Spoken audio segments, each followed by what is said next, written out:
கர்த்தர் நமக்கு இந்த நாளை ஆசீர்வதித்து கொடுத்திருக்கிறார். இந்த நல்ல வேளையிலே நாம் ஒரு நிமிஷம் தேவ சமூகத்திலே நம்மை தாழ்த்தி கர்த்தர் இம்மட்டும் நம்மை ஆசீர்வதித்து நம்மை வழிநடத்தி நம்மை பலப்படுத்தி நம்மை பாதுகாத்து நம்மை இந்த நாள் வரைக்கும் ஜீவனோடும் சுகபத்திரத்தோடும் நம்மை வழிநடத்தின அந்த மகத்தான தேவனுக்கு, மகிமையின் தேவனுக்கு, உன்னதமானவருக்கு, பரிசுத்தம் உள்ளவருக்கு, பரிகாரியும் நேற்றும் இன்றும் என்றும் மாறாத ஆண்டவராகிய இயேசு கிறிஸ்துவை நாம் தேவனாய் ஏற்றுக்கொண்டு இந்த நாளிலும் அவருடைய சமூகத்திலே நாம் வந்திருக்கிறோம். இந்த நல்ல நாளிலும் கூட தேவ கிருபையானது தொடர்ந்து நமக்கு கிடைக்கும்படியா தேவன் நம்மை ஆசீர்வதிக்கிறவராய், வழிநடத்துகிறவராய், நம்மை பலப்படுத்துகிறவராய், பாதுகாக்கிறவராக இருக்கிறார். அப்படிப்பட்ட மகிமை மகத்துவமான கர்த்தராகிய இயேசு கிறிஸ்துவுக்கு நன்றி சொல்லும் விதமாக இந்த வேளையிலே தேவ சமூகத்திலே நம்மை தாழ்த்தி இந்த நாளை கர்த்தர் இந்த 2026 வருஷம் இந்த ஜூன் மாதம் 3ஆம் நாளிலே தேவ சமூகத்திலே வரும்படியாக கர்த்தர் நமக்கு பெரிய காரியங்களை செய்திருக்கிறார்.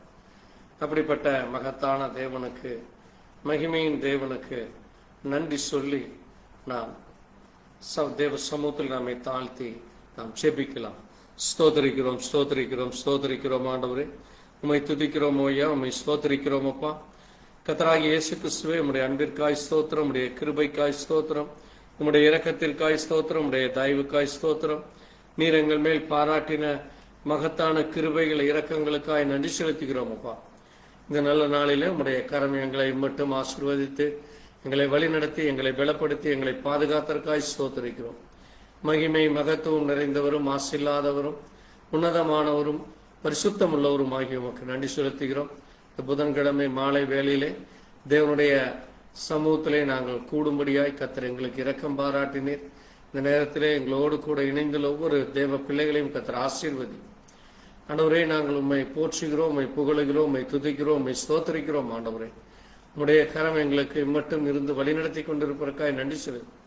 இந்த நல்ல நேரத்திலே உம்முடைய கிருபை இரக்கம் தொடர்ந்து இந்த மாலை வேளையிலே ஆண்டவரே உம்மை போற்றவும் புகழவும் உம்மை துதிக்கிற நேரத்திலே நீர் ஒருவர் மாத்திரமே மகிமைப்படும்.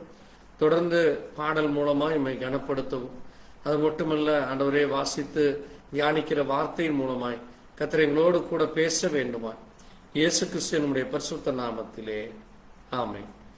கர்த்தர் தாமே எங்கள் ஒவ்வொருவரையும் ஆசீர்வதிப்பாராக. தேவனுடைய நாம மகிமைக்காக நாம் ஒரு பாடலை பாடி தொடர்ந்து நாம் செய்திக்குள்ளாய் கடந்து செல்லலாம்.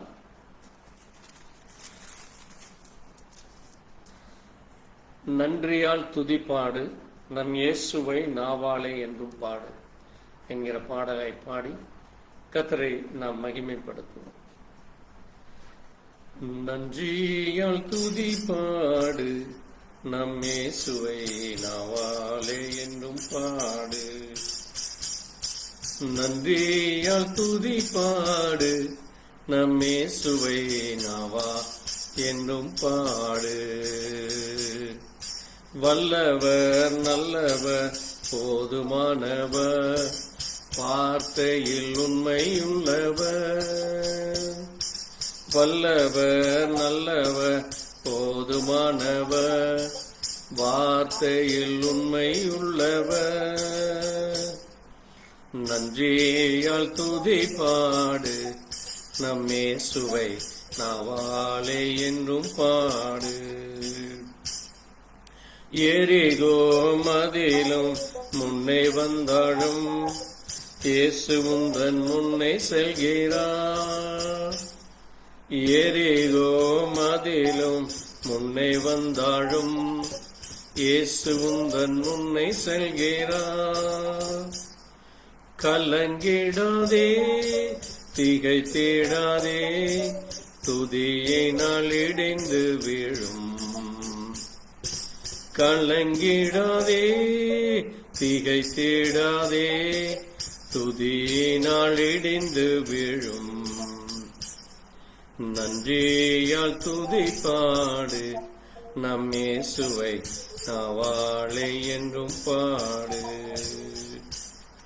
செங்கடல் நம்மை சூழ்ந்து கொண்டாலும் சிலுவையின் நிழலுண்டு. செங்கடல் நம்மை சூழ்ந்து கொண்டாலும் சிலுவையின் நிழலுண்டு. பாடிடுவோம் துதித்திடுவோம் பாதைகள் கிடைத்து விடும். பாடிடுவோம் துதித்திடுவோம் பாதைகள் கிடைத்து விடும். நன்றியால் துதி பாடு நம் இயேசுவை நாவாழை என்று பாடு. கோலியாத் நம்மை எதிர்த்து வந்தாலும் கொஞ்சம் பயம் வேண்டாம். கோலியாத் நம்மை எதிர்த்து வந்தாலும் கொஞ்சமும் பயம் வேண்டாம். இயேசு என்னும் நாமம் உண்டு, இன்றே ஜெயித்திடுவோம். இயேசு என்னும் நாமம் உண்டு, இன்றே ஜெயித்திடுவோம்.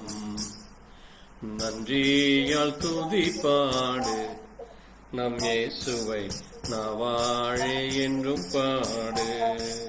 வல்லவர் நல்லவர் போதுமானவர், வார்த்தையில் உண்மை உண்ணவர். வல்லவர் நல்லவர் போதுமானவர், வார்த்தையின் உண்மை உண்ணவர். நன்றியால் துதி பாடு நம் இயேசுவை நாவாழை என்றும் பாடு. நன்றியால் துதி பாடு நம் இயேசுவை நாவாழை என்றும் பாடு. அல்லேலூயா. ஆமென். கர்த்தருடைய பெரிதான கிருபையினாலே நாம் இந்த நாளிலும் கூட தேவனுடைய சமூகத்திலே நாம் வந்து நிற்கும்படியாக தேவனாகிய கர்த்தர் நமக்கு பெரிய காரியங்களை செய்திருக்கிறார். அப்படிப்பட்ட மகிமை மகத்துவமான தேவனுக்கு நாம் நன்றி சொல்லும் விதமாய் அவருடைய சத்திய வேத புத்தகத்தில் இருந்து ஒரு சில வார்த்தைகளை நாம் வாசித்து தொடர்ந்து நாம் தேவ செய்திக்குள்ளாய் நாம் கடந்து செல்லலாம். வெளிப்படுத்தின விசேஷம் 21ஆம் அதிகாரம். வெளிப்படுத்தின விசேஷம் 21ஆம் அதிகாரம் 6ஆம் 7ஆம் 8ஆம் வசனம். வெளிப்படுத்தின விசேஷம் 21ஆம் அதிகாரம். Revolution 21:6, 7, 8 verses. அன்றியும் அவர் என்னை நோக்கி ஆயிற்று, நான் அல்பாவும் ஒமேகாவும் ஆதியும் அந்தமுமாய் இருக்கிறேன். தாகமாய் இருக்கிறவனுக்கு நான் ஜீவத்தண்ணியை ஊற்றி இலவசமாய் கொடுப்பேன். ஜெயமொழிகிறவன் எல்லாவற்றையும் சுதந்திரித்துக் கொள்ளுவான். நான் அவன் தேவனாய் இருப்பேன், அவன் என் குமாரனாய் இருப்பான். பயப்படுகிறவர்களும் அவிசுவாசிகளும் அருவருப்பானவர்களும் கொலைபாதகரும் விபச்சாரக்காரரும் சூனியக்காரரும் விக்கிரக ஆராதனைக்காரரும் பொய்யர் அனைவரும் இரண்டாம் மரணமாகிய அக்கினியும் கந்தமும் எரிகிற கடலில் பங்கடைவார்கள் என்றார். பின்பு கடைசியான 7 வாதைகளால் நிறைந்த 7 கலசரங்களுடைய அந்த 7 தூதரில் ஒருவன் என்னிடத்தில் வந்து, நீ இங்கே வா, ஆட்டுக்குட்டியானுடைய மனைவியாகிய மணவாட்டியை உனக்கு காண்பிப்பேன் என்று சொல்லி பெரிதும் உயரமான ஒரு பர்வதத்தின் மேல் என்னை ஆவியில் கொண்டு போய் தேவனுடைய மகிமையை அடைந்து எருசலேமாகிய பரிசுத்த நகரம் பரலோகத்தை விட்டு தேவனிடத்திலிருந்து இறங்கி வந்தது என்று காண்பித்தார்.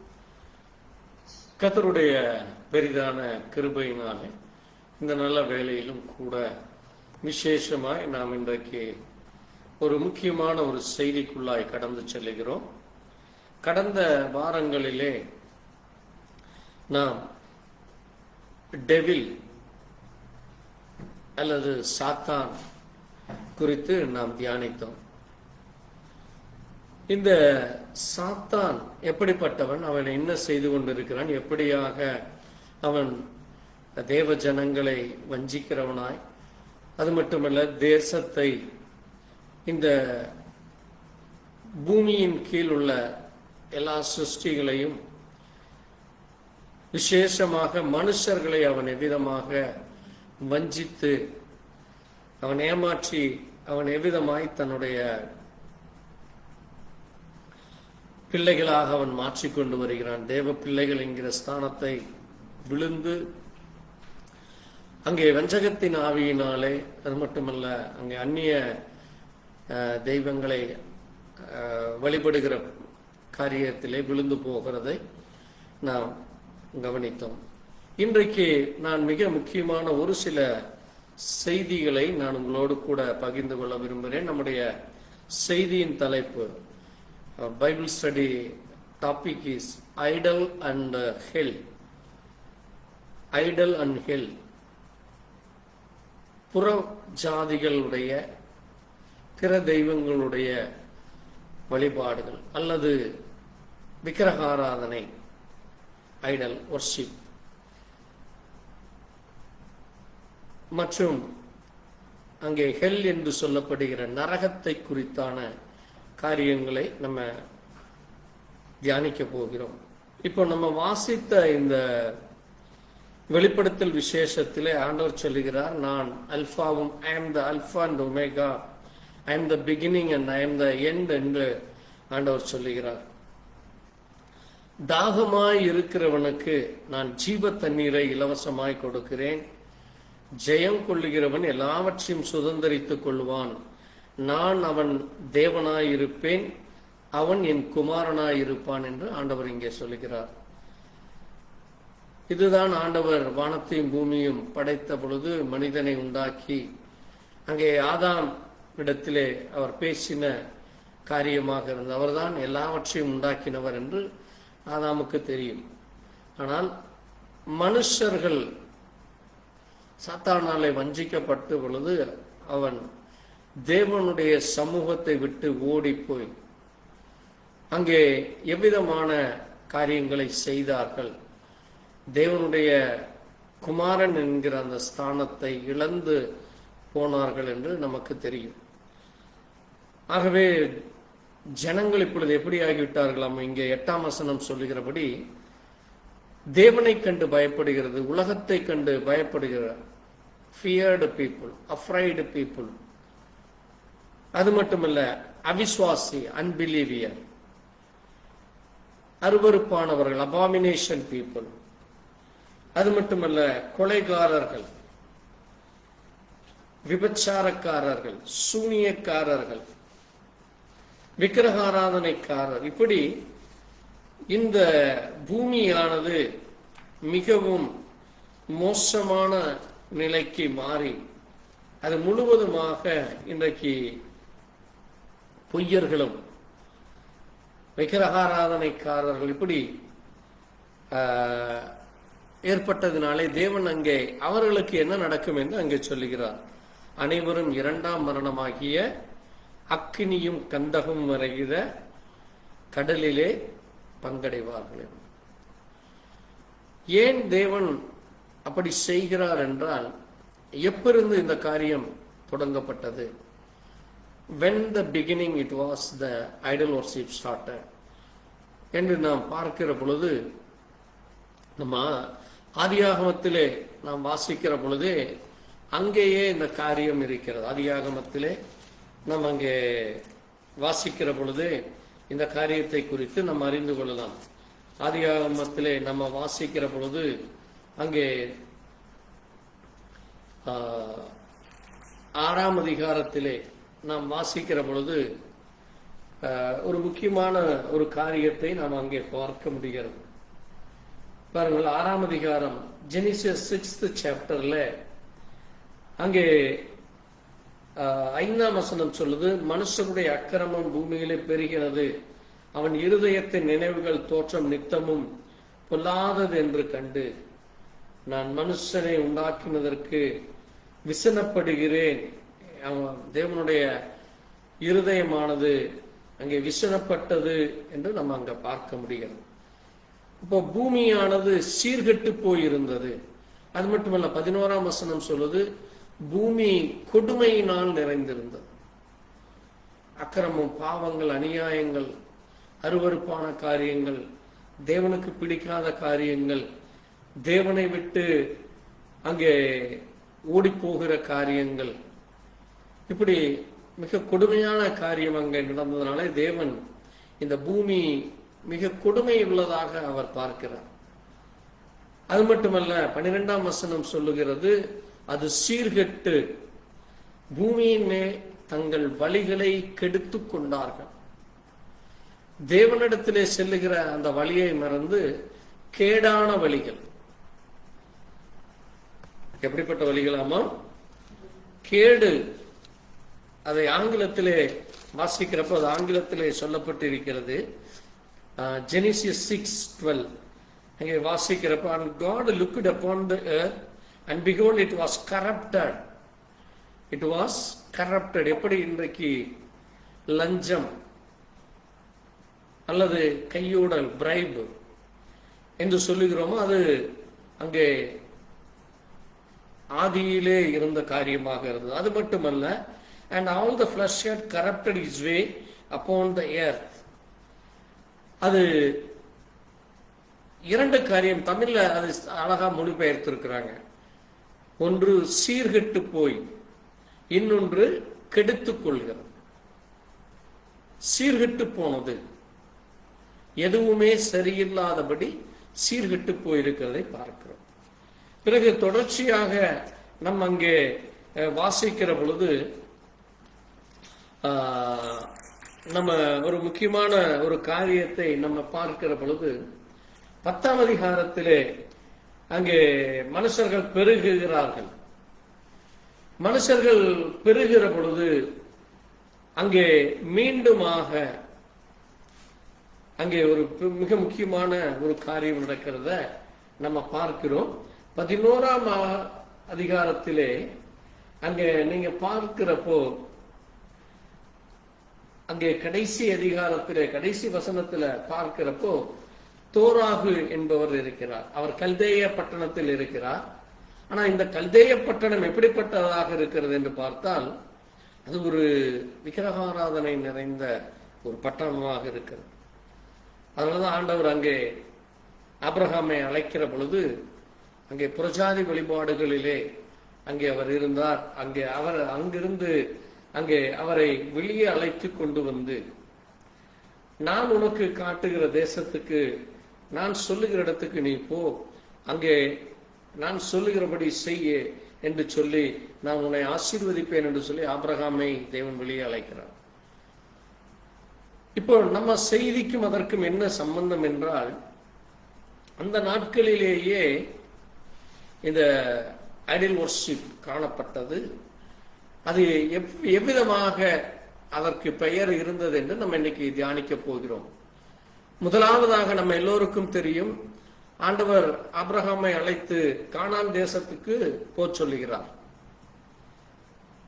அந்த கானான் தேசம் எப்படிப்பட்ட தேசமாக இருந்தது என்றால், அங்கே என்னாகம புத்தகத்திலே, என்னாகமும் நம்பர்ஸ் 25:3 நம்ம வாசிக்கலாம். எடுத்து சீக்கிரம் வாசித்தால் தான், ஏன்னா நிறைய வசனங்கள் எழுதியிருக்கிறேன், அதனால சீக்கிரம் வாசித்தால் மட்டுமே.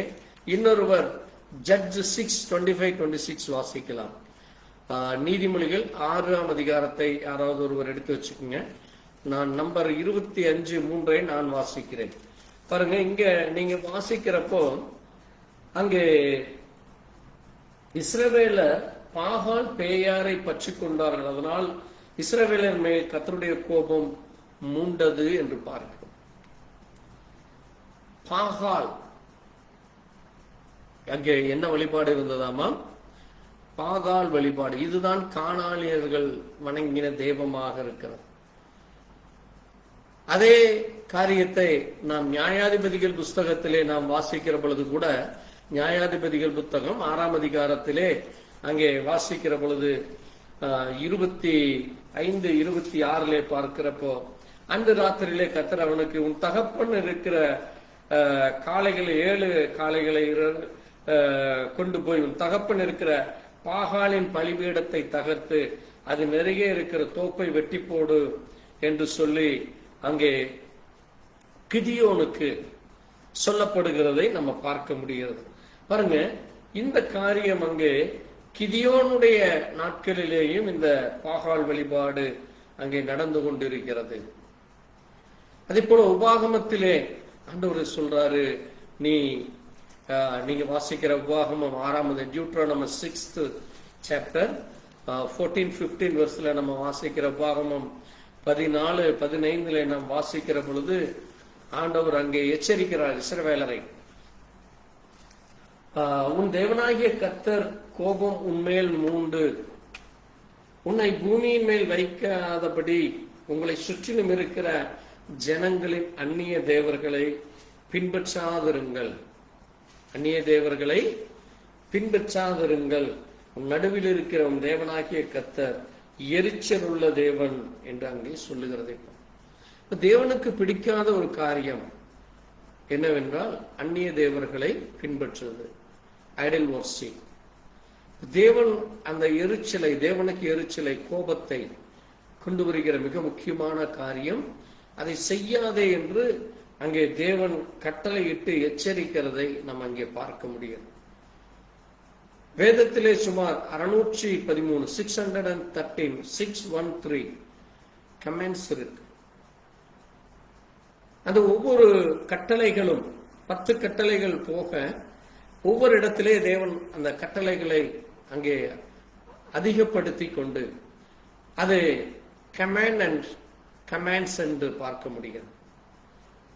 அப்ப அந்த தேவன் ஜனங்களை இது செய்யக்கூடாது என்று சொல்லி எச்சரிக்கிற காரியத்தை நாம் அறிந்து கொள்ள வேண்டும். அதனால்தான் அதை 613 என்று நம்ம சொல்லுகிறோம். அங்க நீங்க இதே 7ஆம் அதிகாரத்துல வாசித்தீங்கன்னா, உன் குமாரத்திகளை நீ அவர்களுக்கு கொடுக்காமல் அவர்களை நீ எடுத்துக்கொள்ளாதே, இதுவும் ஒரு கமெண்ட்ஸ் தான். இப்படி வேதத்திலே 613 கட்டளைகளும் இருக்கிறது. அப்ப மிக முக்கியமாக இதை நாம் அறிந்து கொள்ள வேண்டும். இங்கே முதல் காரியமாக கானானியர்கள் வணங்கின பாகால் என்கிற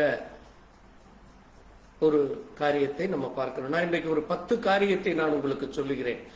அந்நிய வழிபாட்டிலே அந்தந்த நாட்களிலே அந்த ஜனங்கள் சென்ற இடத்திலே எப்படிப்பட்ட ஆராதனைகள் இருந்தது என்று நம்ம பார்க்கிறோம். அதில் முதலாவது கானானியர்கள் பாகால் வழிபாடை நம்ம பார்க்க முடிகிறது.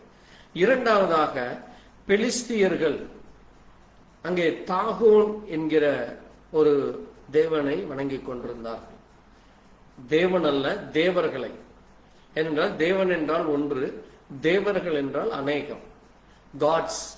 அப்போ பெலிஸ்தியர்களை அங்கே நம்ம அதை வாசிக்கிறப்போ என்னாகம புத்தகம் 16ஆம் அதிகாரத்திலே, என்னாகமம் 16 இந்த தாகானை குறித்து சொல்லப்பட்டிருக்கிறது. அது மட்டுமல்ல, நியாயாதிபதிகள் புஸ்தகத்திலே இந்த காரியத்தை குறித்து சொல்லப்பட்டிருக்கிறது. பாருங்க, இங்கே நீங்க என்னாகமத்திலே 16ஆம் அதிகாரத்திலே நீங்கள் வாசிக்கிறப்போ 20 to 23 வரைக்கும் வாசித்தீங்கன்னா, அங்கே இஸ்ரவேலர்கள் செய்கிற மிக முக்கியமான ஒரு காரியத்தை நம்ம அங்க பார்க்க முடியாது. அங்கே அவர்கள்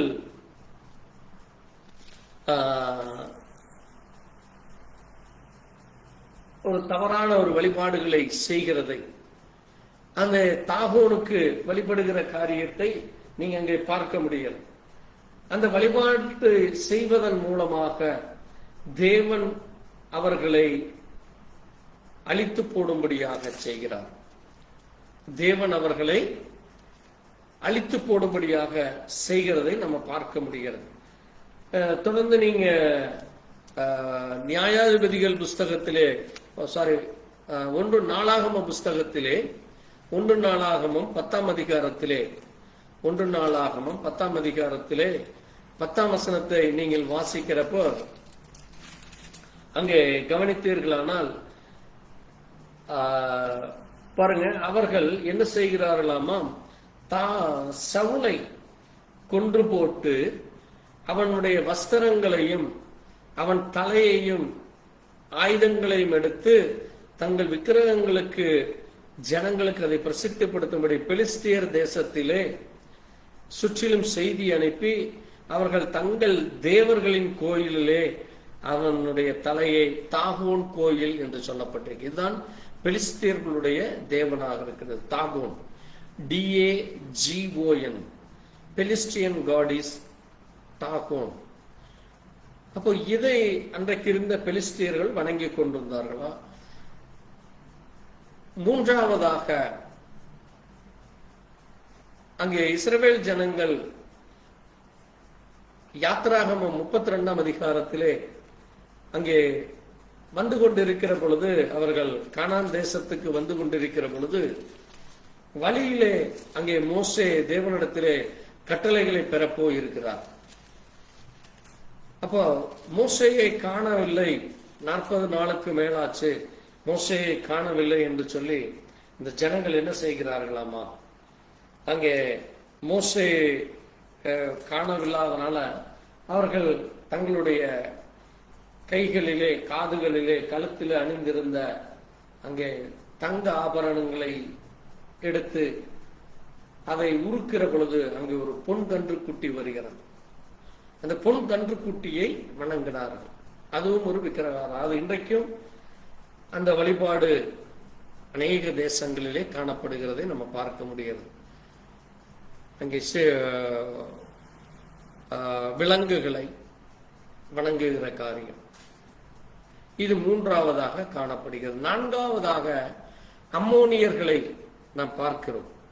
இங்கே அம்மோனியர்களை நீங்கள் பார்த்தீர்களானால் அவர்களுடைய தெய்வத்தின் பெயர் மில்கோம்.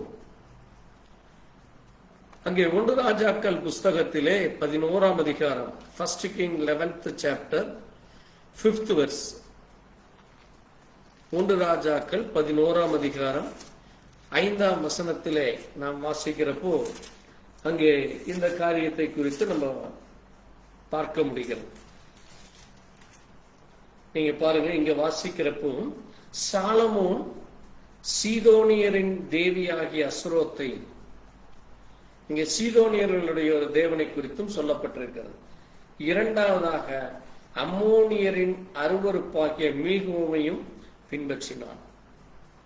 நமக்கு தெரியும், இந்த சாலமோன் தேவனுக்காக வைராக்கியமாக தேவனுடைய ஆலயத்தை எழுப்பின ஒரு தேவ மனுஷன். தாவீதுனுடைய குமாரன் இந்த சாலமோன்.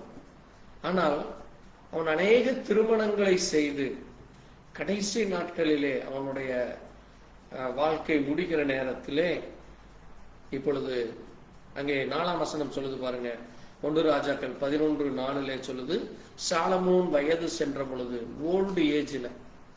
ஏன் அதை சொல்லுகிறேன் என்றால், விசுவாசிகள் நல்ல விசுவாசத்துல தைரியமா இருப்பாங்க. ஆனால் அவர்களை சுற்றி இருக்கிற குடும்பங்கள், உறவினர்கள், நண்பர்கள் மூலமாக அவனுக்கு ஏதாவது ஒரு நெருக்கடியோ அல்லது குடும்பத்துல பிரச்சனைகளோ அல்லது உலக ஆசைகளோ வருகிற பொழுது அவன் பின்வாங்கி போய் மறுபடியுமாக விக்கிரக ஆராதனையிலே விழுகிறதை நம்ம அநேக இடங்கள்ல பார்க்கிறோம். அதே காரியம்தான் இங்கே சாலமோனுடைய வாழ்க்கையில வந்து, அவ்வளவு ஒரு ஞானி, அவ்வளவு ஒரு மகத்தான தேவ மனுஷன், அவ்வளவு பெரிய ஞானம் நிறைந்த ஒரு மனுஷன் வேதத்தில் அவனை குறித்து சொல்லப்பட்டிருக்கு. தேவனுக்காக வைராக்கியமாய் நின்ற மனிதன். ஆனால் முடிவிலே அவன் பாருங்க, சாலமோன் சீதோனியரிலிருந்து பெண்ணை எடுக்கிறான். அவன் மனைவிக்கு பிரியமாக இருக்கும்படி அந்த அஸ்ரோத்தையும் அவன் வணங்குகிறான். அதே போல அம்மோனியரிலிருந்து அவன் பெண்ணை எடுக்கிறான். அந்த அம்மோனியருடைய தெய்வமாகிய மில்கோமையும் அவன் பின்பற்றினான், அதை ஃபாலோ பண்றது, அவர்கள் வழக்கப்படி அதைப்படி இவனும் செய்கிறது. அதனால இந்த 1 ராஜாக்கள் 11ஆம் அதிகாரத்துல 11ஆம் வசனம் சொல்லுது, ராஜாவாகிய சாலமோன் பார்வோனின் குமாரத்தியாகிய நேசித்ததுமல்லாமல், பாருங்கப்பா எவ்வளவு பெண்களை அவன் திருமணம் செய்கிறான் என்றால், பார்வோன் பெண்களை, மோவாபிய பெண்களை, அம்மோனியர், ஏதோமியர், சீதோனியர், ஏத்தியர் இப்படி 6 ஜாதி இஸ்ரவேல் கோத்திரத்திலே மட்டுமல்ல, பிரஜாதி கோத்திரத்திலே இந்த 6 ஜாதியான பெண்களை திருமணம் செய்து அவர்கள் வழிபாடுகளிலே அப்படியே சென்றார். அதனாலதான் இங்கே நம்ம அந்த ஜனங்கள் எப்படிப்பட்ட தெய்வத்தை வணங்கினார்கள், அந்த தெய்வத்தினுடைய பெயர் என்ன என்று வேதத்திலே ஒவ்வொரு நாட்களிலே ஒவ்வொரு இடத்திலே சொல்லப்பட்டிருக்கிறது. அதை நம்ம இன்னைக்கு தியானிக்கிறேன். ஏன் அதை சொல்லுகிறேன் என்றால், இது எல்லாமே it's kind of devil spirit, it's kind of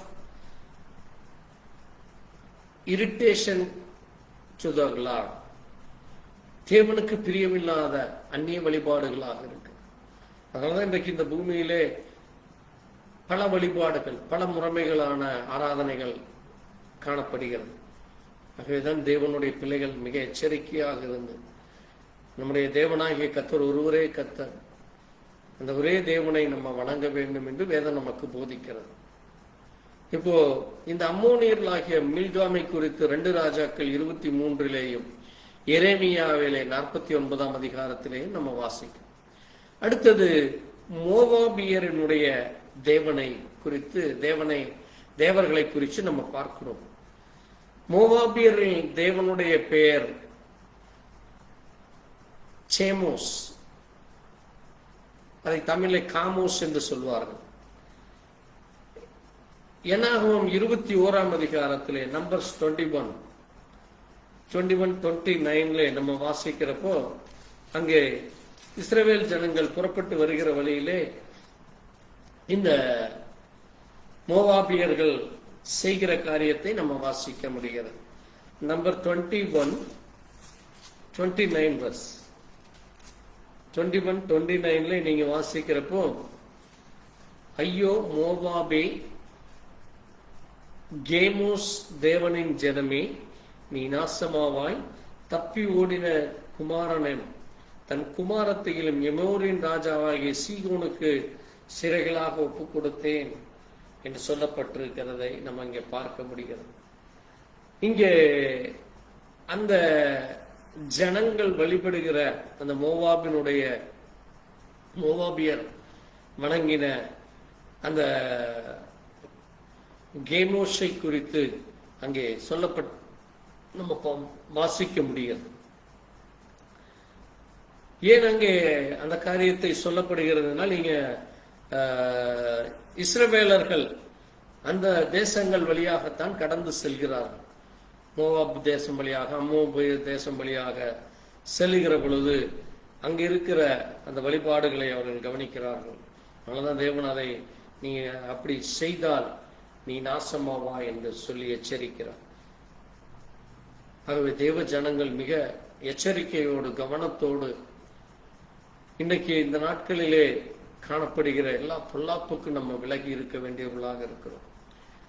6வதாக எகிப்தியர்களை குறித்து நமக்கு தெரியும். எகிப்தியர்களே மிக முக்கியமாக அவர்கள் சூரிய வழிபாடு அதிகமாக செய்வார்கள். அவருடைய கடவுள் பெயர் ரே, ஆர்ஏ, ரா அல்லது ரே என்று சொல்லலாம். அதை நம்ம அங்க யாத்திராகம புஸ்தகத்தில் அவர்களை குறித்து சொல்லப்பட்டிருக்கிறதை பார்க்க முடிகிறது. எகிப்தில இன்றைக்கும் பார்த்தீங்கன்னா பிரமிட் என்று சொல்லி அங்கே இன்னும் அநேக வழிபாடுகள் அங்கே இருக்கிறது. எகிப்தினுடைய தெய்வம் எடுத்தீங்கன்னா அது நிறைய இருக்கு.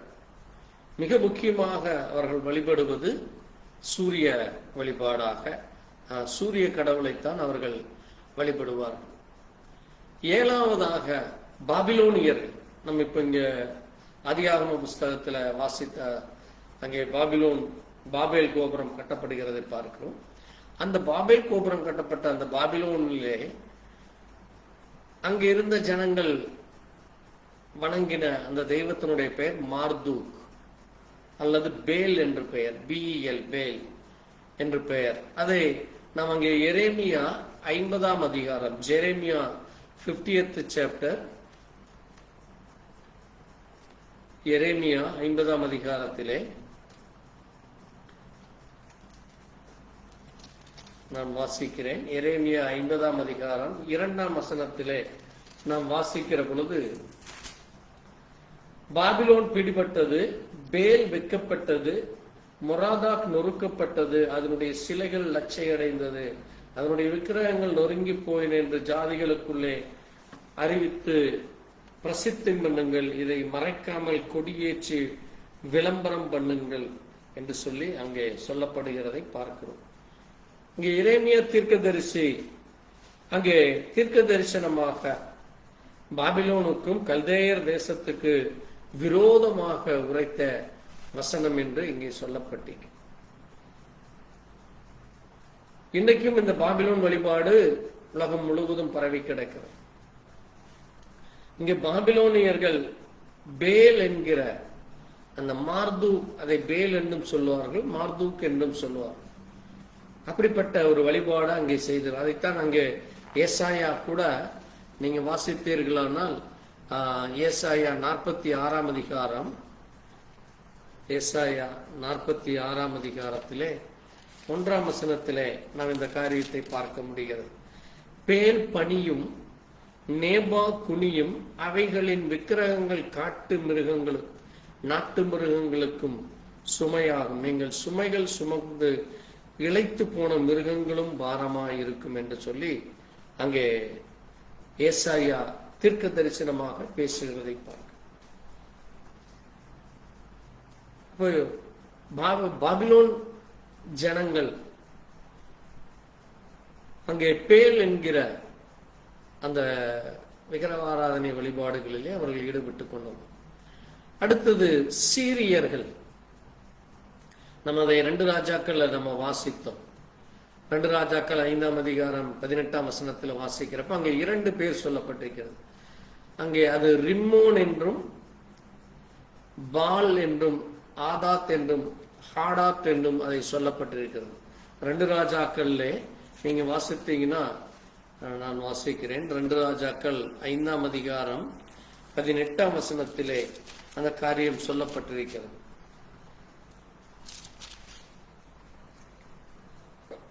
ஒரு காரியத்தை கர்த்தர் மன்னிப்பாராக, உமது அடியனை மன்னிப்பாராக, என் ஆண்டவன் பணிந்து கொள்ள ரிம்மோன் கோயிலுக்கு செல்லும் பொழுது, பிரவேசிக்கும் பொழுது நான் அவருக்கு கைலாக கொடுத்து ரிம்மோன் கோயிலே பணிய வேண்டியிருக்கும்.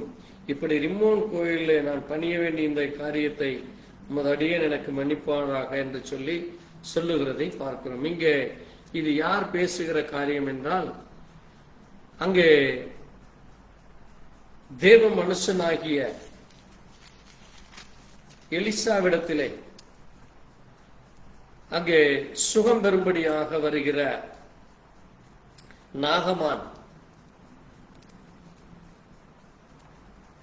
தான் சுகம் பெற்ற பிறகு எலிசாவிடத்திலே ஒரு விண்ணப்பத்தை வைக்கிறான். அங்கே எங்களுடைய ஊரிலே இந்த ரிம்மோன் என்கிற வழிபாடு இருக்கிறது. ஏனென்றால் இவன் ஒரு சீரிய படைத்தளபதியாக இருக்கிறான். ஆகவே நான் என்னுடைய ஊருக்கு செல்லுகிற பொழுது நான் என்னுடைய ராஜாவோடு கூட இந்த கோயிலுக்கு செல்ல வேண்டும், ராஜாவுக்கு பாதுகாப்பாக. அப்பொழுது அவர் வணங்குகிற பொழுது நானும் அங்கே செல்ல வேண்டும், அந்த காரியத்திலே எனக்கு இரக்கமாயிரும் என்று சொல்லி அவன் கேட்கிறதை நம்ம பார்க்க முடியும். ஆக அங்கே சீரியர்கள் ரிம்மோன் தேவனை வணங்கி கொண்டிருக்கிறதை பார்க்கும். அடுத்தது 9வதாக எபேசியரின் கடவுள். எபேசியர்கள் அங்கே ஆக்ட் புஸ்தகம் 19 அப்போஸ்தலர்கள் நடவடிக்கையில் 19ஆம் அதிகாரத்திலே அங்கே நம்ம ஒரு காரியத்தை பார்க்கிறோம்.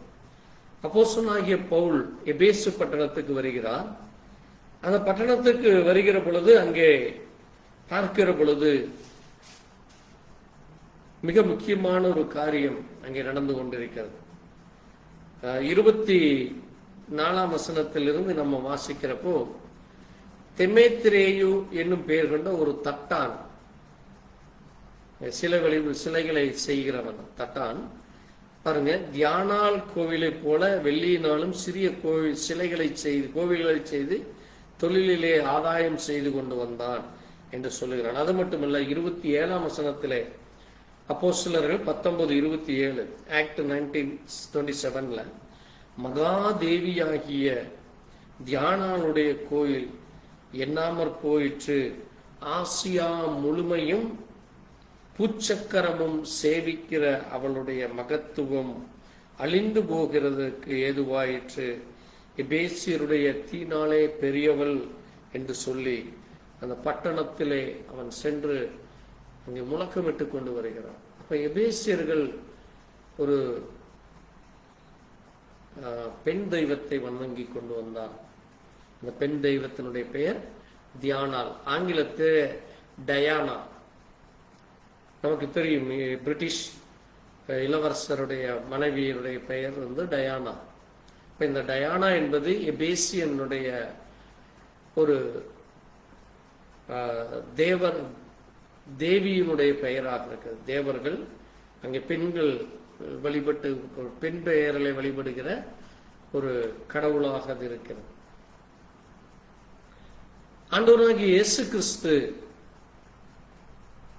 அங்கே தேவ பிள்ளைகள் தேவனுக்கும் உலகத்துக்கும் நீங்க ஊழியம் செய்யக்கூடாது என்று சொல்லுகிறார். அங்கே நீங்க வாசிக்கிறப்ப மத்தேயு 6ஆம் அதிகாரம் மேத்யூ 6:24 ஒரு தேவனை குறித்து ஆண்டவர் பேசுகிறார். மம்மூன் என்று சொல்லுகிறார். மேத்யூ 6:24. அதை தமிழிலே நீங்க வாசிக்கிறப்போ நீங்க வேற விதமா போட்டிருக்க, ஆனால் ஆங்கிலத்திலே அதை சரியானபடி மொழிபெயர்த்திருக்கிறார்கள். மேத்யூ 6:24 வாசிக்கிறேன் பாருங்க. 2 எஜமான்களுக்கு ஊழியம் செய்ய ஒருவனாலும் கூடாது. ஒருவனை பகைத்து மற்றவனை சிநேகிப்பான், அல்லது ஒருவனை பற்றிக்கொண்டு மற்றவன் அசத்தை பண்ணுவான். தேவனுக்கும் உலக பொருள் ஊழியம் செய்யக்கூடாது என்று சொல்ல. இங்கே தமிழிலே உலக பொருள் என்று சொல்லப்பட்டிருக்கிறது. ஆனால் ஆங்கிலத்திலே மம்மோன்ஸ் என்று சொல்லப்பட்டிருக்கிறது. MAMMON, மம்மோன் என்று சொல்லப்பட்டிருக்கிறது. மம்மோன் என்றால் உலகத்திலே காணப்படுகிற பணம், பொருள் அல்லது இடம் அல்லது உலக இச்சைகள், இப்படிப்பட்ட காரியத்திலே தேவ மனுஷர்கள் தேவனையும் நம்பி உலக காரியத்திலே அதன் மேல் ஆசைப்பட்டு அதற்காக தன்னுடைய நேரத்தை தன்னுடைய வாழ்க்கையை அழித்து கொண்டு போகிற மனுஷர்களை நம்ம பார்க்க முடியாது. தேவ பிள்ளைகள் அப்படி இரண்டுக்கும் நீங்கள் ஊழியம் செய்ய முடியாது என்று சொல்கிறேன். You cannot serve two in a same time என்று சொல்லப்பட்டிருக்கிறதை நம்ம பார்க்க முடியாது. இப்படியாக அங்க வேதத்திலே 10க்கும் மேற்பட்ட தேசத்திலே அந்த ஜனங்கள் வழங்கின அந்த வழிபாட்டை குறித்து நம்ம சொல்லப்பட்டிருக்கிறதை பார்க்க முடிகிறது. பாருங்க, இங்கே ஏன்னா நான் நிறைய காரியங்கள் எழுதி வச்சிருந்தேன். இந்த பாபிலோனியர்கள் பார்த்தீங்கன்னா மேற்காசியாவில், கிரீஸில், இன்னும் அநேக மத்திய தரைக்கடல் பகுதியில் அங்கே அவர்கள் வணங்குகிறதை பார்க்கிறோம். மசோத், அஸ்கலோன், காசா, எக்ரோன், காத், இது எல்லாமே பெலிஸ்தீர்கள் முக்கிய 5 பட்டணங்களாக இருக்கிறது. இங்க எல்லாமே இந்த காரியங்கள் நடக்கிறதை நம்ம பார்க்க முடிகிறது. அது மட்டுமல்ல, அவர்கள் வழிபட்ட அந்த தாக் என்ற சொல் என்றால் ஃபிஷ், மீன் என்ற அர்த்தம். அங்கே அவர்கள் மீன் தொழிலை செய்து வந்ததினாலே, மீன் பிடிக்கிற செய்து வந்ததினால, அது மட்டுமல்ல அந்த தாகோன் என்பது அது எப்படி இருக்கும் என்றால், அங்கே நீங்க கடற்கண்ணி என்று பார்த்திருக்கலாம். அங்கே இடுப்புக்கு கீழே மீனாகவும் இடுப்பு பகுதிக்கு மேலே அங்கே பெண் உருவமாக இருக்கிறதை நம்ம பார்க்கலாம். இதுதான் தாகோன். இது இன்றைக்கும் கூட நீங்க அநேக இடங்கள்ல சிலைகளாக பார்க்க முடியும்.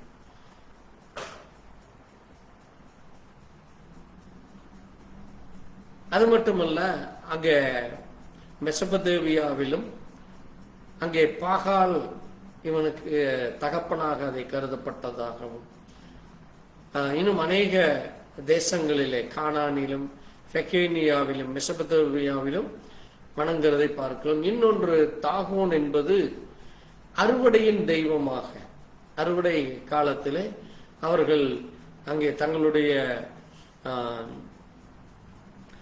ஆலயங்களுக்குள்ளாக அங்கே பலி செலுத்துவதற்கு மற்ற காரியங்களுக்காக இந்த தெய்வத்தை வணங்கி அங்கே இயற்கையிலே நல்ல செழிப்பு கிடைக்கட்டும், இயற்கையிலே அங்கே நல்ல காரியம் நடக்கும் என்னும் அங்கே போரிலே ஜெயம் கொடுக்கிற தேவனாக இந்த தாகோனை வணங்கி கொண்டு வந்தார்கள் என்று அங்கே அறிவியல் பூர்வமாக விஞ்ஞானம் அங்கே ஹிஸ்டாரிக்கலா எடுத்து சொல்றாங்க. அதனாலதான் நியாயாதிபதிகள் 16ஆம் அதிகாரத்துல தங்களுக்கு கிடைக்கிற வெற்றியை அந்த கோயிலுக்கு கொண்டு படைக்கிறதை பார்க்க. அதனாலதான் அங்கே சவுலை கொன்று சவுளுடைய தலையை கொண்டு போய் அங்கே அந்த கோயிலுக்கு முன்பாக படைக்கிறதை நம்ம பார்க்க முடிகிறது. அதே போல 1 சாமுவேல் 5ஆம் அதிகாரத்தில் பார்க்கிறப்போ பெலிஸ்தியர்களுடைய கோயில் அங்கே இந்த காரியத்தை செய்கிறத பார்க்க முடிகிறது. கோலியாத்தும் பார்த்தீங்கன்னா கர்த்தரை கிண்டல் செய்து கேலி செய்து பெலிஸ்தியர்களுடைய தேவனை தான் பெரிய தேவன் என்று சொல்லி அங்கே மட்டுப்படுத்தி பேசுகிற காரியத்தை அங்கே நம்முடைய கர்த்தரை அவன் இழிவாக பேசுகிறதை நம்ம அங்க பார்க்க முடிகிறது. இப்படியாக அங்கே பிரஜாதிகள் அங்கே தங்களுடைய தேவனை மேன்மை பாராட்டி தங்களுடைய தேவனை பெருமை பாராட்டி பேசுகிறதை அங்கே வேதத்தில் நம்ம வாசிக்க முடிகிறது. ஏன் இதை சொல்லுகிறேன் என்றால் இன்றைக்கு உலகம் முழுவதும் அது நிரம்பி கிடக்கிறது. அதனாலதான் அங்கே எங்களுடைய முன்னோருடைய முன்னோர்கள் இருந்து நாங்கள் வழிபட்டு கொண்டு வருகிறோம், அதுல எந்த தவறும் இல்லை என்று சொல்லுகிற அளவுக்கு அது இன்றைக்கு அதிகரித்து கொண்டு போகிறதை நம்ம பார்க்க முடிகிறது. அங்கே ஜெயம் கொடுக்கிற காரியமானாலும் சரி, அல்லது விவசாயமானாலும் சரி, அல்லது மற்றபடி அங்கே முக்கியத்துவம் கொடுக்கிற காரியங்கள், இப்படி எல்லாவற்றிலும் அவர்கள் அங்கே அந்த கோயிலுக்கு சென்று அங்கே வழிபடுற காரியம். அதே போல இந்த கானானியர்களும் சரி,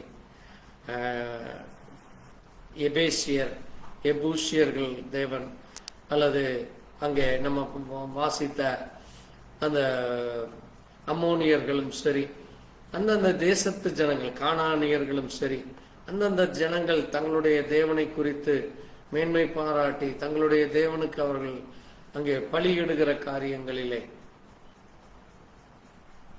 அங்கே வணங்குகிற காரியங்களை குறித்து வேதத்திலே சொல்லப்பட்டிருக்கிறதை நம்ம பார்க்க முடிகிறது. ஏன் இன்றைக்கு இந்த டாபிக்கை நம்ம எடுத்து பார்க்கிறோம் என்றால், பிரஜாதி வழிபாடுகளானது அங்கே ஜனங்களை எவ்விதமாக தவறான வழியில் நடத்தி கொண்டு வந்தோம், அது இன்றைக்கும் அதே காரியம் ஜனங்களை அங்கே தேவனை மறக்க செய்து தேவனுடைய வார்த்தை விட்டு வழிவிலகி செய்து செய்கிற காரியமாக இருக்கிறதை நம்ம பார்க்க முடியும். இப்போ நாம் இந்த நரகத்தை குறித்து வேதத்திலே சுமார் 50 இடங்களுக்கு மேலாக சொல்லப்பட்டிருக்கிறதை நம்ம பார்க்க முடிகிறது. இப்ப நம்ம வாசித்த இந்த வெளிப்படுத்தின விசேஷத்திலே நம்ம அங்கே பார்க்கிறோம், அக்கினி கடலும் அங்கே விக்கிர ஆராதனைக்காரர் பயப்படுகிறவர்கள் இப்படிப்பட்டவர்களுக்காக அது ஆயத்தப்படுத்தப்பட்டது. நம்முடைய ஆண்டவராகிய இயேசு கிறிஸ்துவும் மத்தேயு 10ஆம் அதிகாரத்திலே 28ஆம் வசனத்திலே ஆத்துமாவை கொல்ல வல்லவர்களாயிராமல் சரீரத்தை மாத்திரம் கொல்லுவர்களுக்கு நீங்கள் பயப்பட வேண்டாம், ஆத்துமாவையும் சரீரத்தையும் நரகத்திலே அழிக்க வல்லவருக்கே பயப்படுங்கள் என்று ஆண்டவர் சொல்லுகிறார். பாருங்க, நம்முடைய தேவன், நீங்க தேவனை விட்டு உலக வழிபாடுகளிலே அல்லது தேவனுக்கு பிரியமில்லாமல் செய்கிற பொழுது தேவன் நம்முடைய ஆத்மாவையும் சரீரத்தையும் நரகத்திலே அழித்து போடுவார். பிசாசானவன் சரீரத்தை மாத்திரமே கொல்லுகிறவன், அவனால் ஆத்மாவை கொல்ல முடியாது. ஆனால் தேவன் ஆத்மாவையும் சரீரத்தையும் கொல்ல வல்லவராக இருக்கிறார்.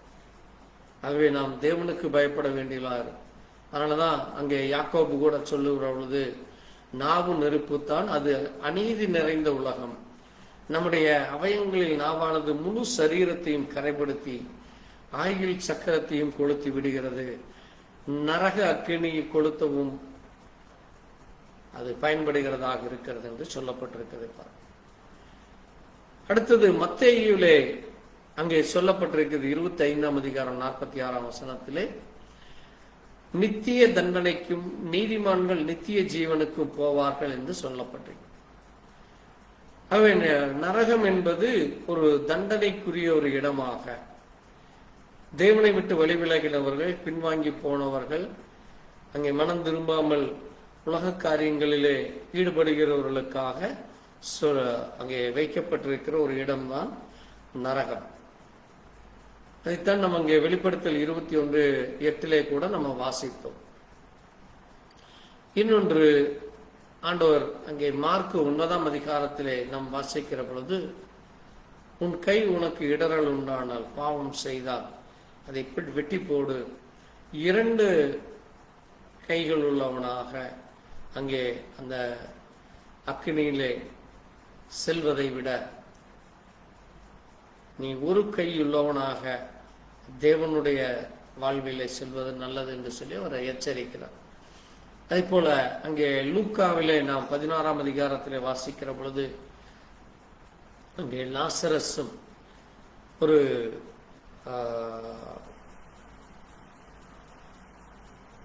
ஒரு வசதி படைத்த மனிதனை குறித்து நம்ம அங்கே பார்க்கிறோம்.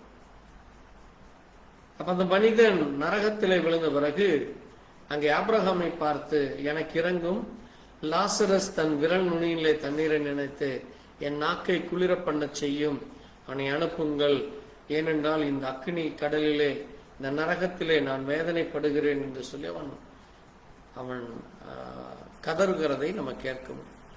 ஆக இந்த நரகம் என்பது அது ஒரு அக்கினி, வேதனை உண்டாக்குகிறது. தேவனை மறந்தவர்களும் தேவ பிள்ளைகளையும் அல்லது உலகத்திலே தேவனுக்கு பிரியமில்லாத காரியங்களை செய்கிறவர்களுக்காக அங்கே அது ஏற்படுத்தப்பட்டதாக இருக்கிறது. அது மட்டுமல்ல, அங்கே மத்தேயு 25ஆம் அதிகாரத்திலே ஆண்டவர் சொல்லுகிற பொழுது, அங்கே தன்னுடைய இடது பக்கத்தில் இருப்பவர்கள் சபிக்கப்பட்டவர்கள் என்று, என்னை விட்டு பிசாசுக்காக அவனுடைய தூதர்களுக்காக ஆயத்தம் பண்ணப்பட்டிருக்கிற அந்த நித்திய நரகத்திற்குள்ளாக, அந்த அக்கினிக்குள்ளாக போகுவார்கள் என்று சொல்லி அங்கே எச்சரிக்கிறதை பார்க்கிறோம்.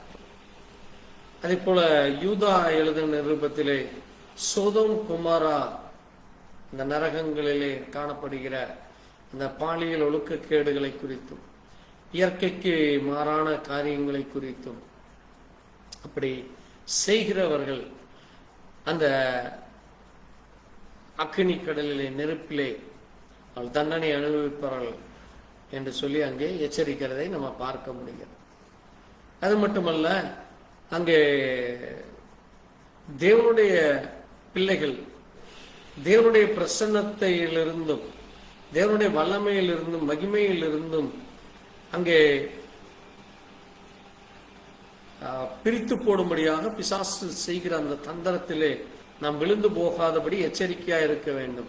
ஏனென்றால் எந்த ஒரு மனிதன் அங்கே கர்த்தருடைய பிரசன்னத்தில் இருந்தும் கர்த்தருடைய வல்லமையில் இருந்தும் கர்த்தருடைய மகிமையில் இருந்தும் தங்களை பிரித்துக் கொள்கிறார்களோ அவர்களுக்கு அந்த நரகமானது, அந்த அக்கினி கடலானது அங்கே அவர்களுக்கு ஆயத்தம் பண்ணப்பட்டிருக்கிறது என்று சொல்லி தேவன் அதை எச்சரிக்கிறார்.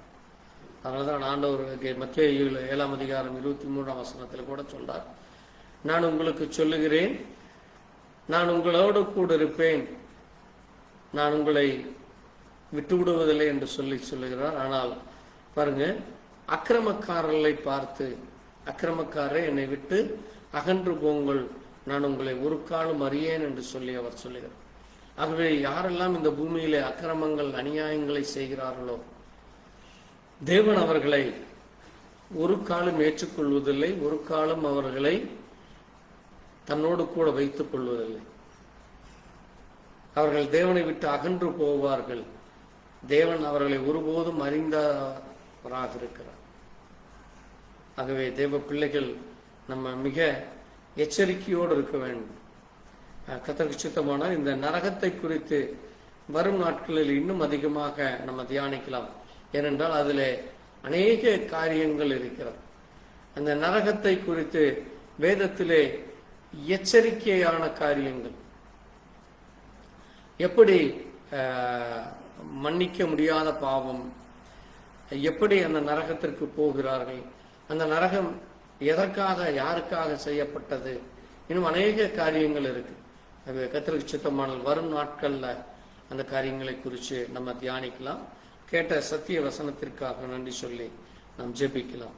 எங்களை நேசிக்கிற எங்கள் நல்ல ஆண்டவரே, கர்த்தராகிய இயேசு கிறிஸ்துவின் அருமையான நேரத்திலே உம்முடைய சத்திய வார்த்தைகளை வாசிக்க தியானிக்க தேவ கிருபை கொடுத்திருப்பா.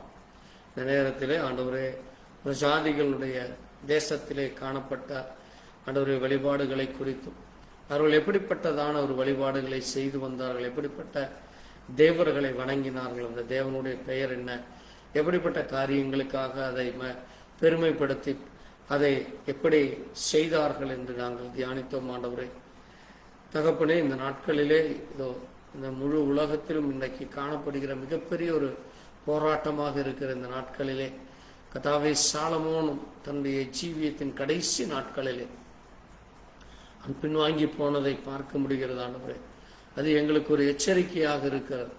தகப்பனே, நாங்கள் ஞானத்தோடு புத்தியோடு பரிசுத்தத்தோடு தேவனுக்கு பிரியமானதை செய்ய எந்த சூழ்நிலையும் விட்டு விலகாதபடி, எந்த சூழ்நிலையும் உலக இச்சைகளிலோ உலக பொருட்கள் மேலோ நாங்கள் ஆண்டவரை நாட்டம் கொள்ளாதபடி தேவனுக்கு பிரியமானதை செய்ய, தேவனை ஒருவரை மட்டுமே வணங்கி, இஸ்ரவேலே கேள், உன் தேவனாகிய கர்த்தர் ஒருவரே கர்த்தர் என்று சொன்னவண்ணமாய் நாங்கள் உம்முடைய சத்தத்திற்கு கீழ்ப்படிந்து நடக்க தேவ கிருபையைத்தான். தொடர்ந்து தேவ பிள்ளைகளை ஆசீர்வதித்து எல்லா உலக அழிவுகளிலிருந்தும் நரகத்திலிருந்தும் அக்கினியிலிருந்தும் எங்களை தப்புவிக்க வல்லவராகி உம்முடைய சமூகத்தில் ஒப்புக் கொடுக்கும்.